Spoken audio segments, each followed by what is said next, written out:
السلام علیکم ورحمۃ اللہ وبرکاتہ۔ ایک مرتبہ پھر سے آپ کا استقبال ہے آپ کے اپنے ہی YouTube channel A I online پر۔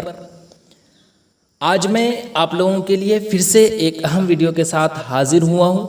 یہ جو ویڈیو ہے یہ پارٹ 8 ہے۔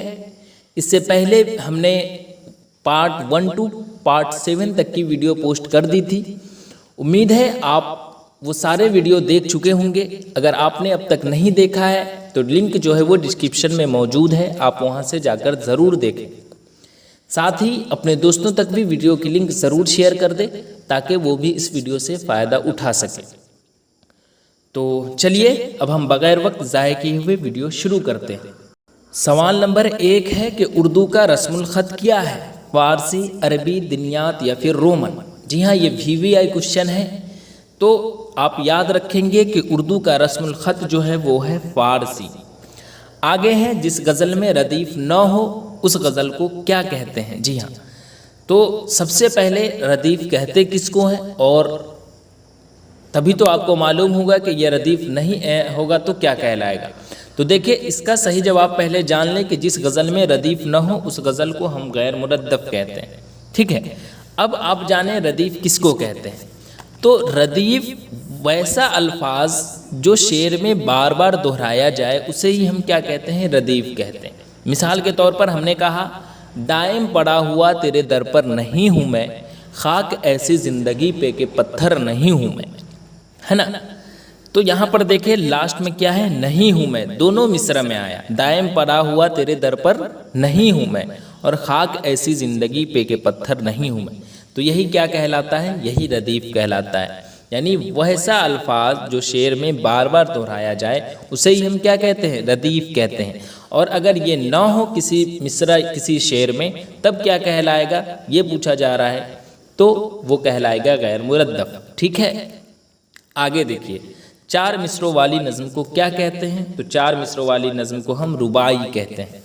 خدا کی تعریف میں مدح اشعار کو کیا کہتے ہیں؟ تو حمد کہتے ہیں۔ آپ سے پوچھے خدا کی تعریف، جس نظم میں خدا کی تعریف کی جائے اسے کیا کہتے ہیں؟ تو وہی چیز کہیں گے۔ اسی طرح اگر آپ سے پوچھے جس نظم میں حضور پاک صلی اللہ علیہ وسلم کی تعریف بیان کی جائے اسے کیا کہتے ہیں؟ تو ہم کیا کہتے ہیں؟ نعت کہتے ہیں۔ آگے دیکھیے نگار عظیم کا افسانہ آشیانہ کس طرح کا افسانہ ہے؟ رومانی، نفسیاتی، اخلاقی یا پھر سماجی؟ تو آپ کو معلوم ہونی چاہیے کہ نگار عظیم کا جو افسانہ آشیانہ ہے وہ کس طرح کا ہے؟ تو وہ ہے نفسیاتی۔ سر سید نے علی گڑھ میں کون سا ادارہ قائم کیا؟ تو آپ کو معلوم ہی ہوگا، علی گڑھ مسلم یونیورسٹی کے نام سے، تو کون سا ہو جائے گا؟ مسلم یونیورسٹی۔ درج ذیل میں ہندوستانی آئین کے معمار کون ہیں؟ تو بھیم راؤ امبیڈکر ہے، VVI کوشچن۔ ڈاکٹر عبد المغنی نے کس مدرسہ میں تعلیم حاصل کی؟ تو یہ جو مدرسہ، ایک منٹ میں زوم کر دیتا ہوں، مدرسہ اسلامیہ شمس الہدیٰ جو پٹنہ میں پڑتا ہے وہیں سے انہوں نے تعلیم حاصل کی تھی۔ آگے دیکھیے آگے ہے کہ مضمون اردو ڈرامہ نگاری کے مصنف کون ہیں؟ ڈاکٹر عبد المغنی، نگار عظیم، پروفیسر لطف الرحمن یا پھر آغا حشر کشمیری؟ تو آپ کو تو معلوم ہی ہوگا پروفیسر لطف الرحمن ہے۔ اسی طرح آگے دیکھیے سوال نمبر 10 میں ہے عصمت چغتائی ایک مزاح نگار ادیب کی بہن ہے، اس ادیب کا نام کیا ہے؟ یہ پوچھا جا رہا ہے آپ سے، تو اس کا نام ہے عظیم بیگ چغتائی۔ بیدی کے پہلے افسانے کا نام کیا ہے؟ VVI question. تو مہارانی کا تحفہ، یہاں پر کا چھوٹ گیا ہے، آپ لکھ لیں گے۔ سوال نمبر 12 ہے چکبست کس کا تخلیق ہے؟ پنڈت برج نارائن، اچھا سوال ہی چکبست کس کا تخلص ہے یہ پوچھا جا رہا ہے۔ تو جی ہاں، چکبست کس کا تخلص ہے؟ پنڈت برج نارائن چکبست، انہی کا تخلص ہے، ٹھیک ہے۔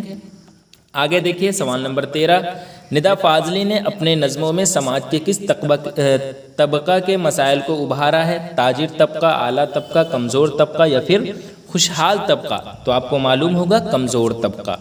نسیم کی مثنوی کا نام کیا ہے؟ تو آپ کو معلوم ہوگا کہ گلزار نسیم۔